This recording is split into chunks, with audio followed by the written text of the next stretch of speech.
విద్యుత్ ఛార్జీల పెంపును ఖండిస్తూ అంబేద్కర్ కోనసీమ జిల్లాలో వైసీపీ నేతలు నిరసన చేపట్టారు. విద్యుత్ ఛార్జీలను తగ్గించాలంటూ మాజీ మంత్రి గొల్లపల్లి సూర్యారావు ఆధ్వర్యంలో ర్యాలీ నిర్వహించారు. వెంటనే విద్యుత్ ఛార్జీలను తగ్గించాలని డిమాండ్ చేశారు.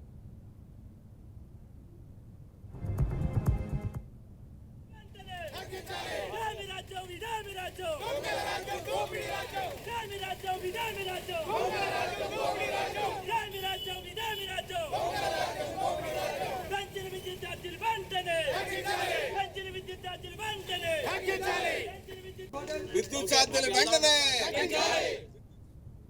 6 మాసాల్లోనే పెంచాడు. 740 కోట్ల రూపాయలు 6 మాసాల్లోనే పెంచాడు.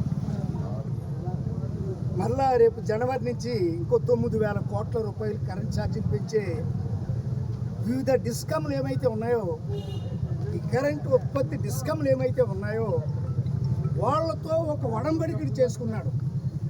ఈ 6 మాసాల్లో లేకపోతే 7 మాసాల్లో 6,740 కోట్ల రూపాయలు రైతుల మీద కానీ, అదేవిధంగా గృహ సౌకర్యం కోసం వాడుకుంటున్నటువంటి కరెంట్ ఛార్జీలు కానీ, బిజినెస్ సందర్భంగా పరిశ్రమల సందర్భంగా వాడుకున్నటువంటి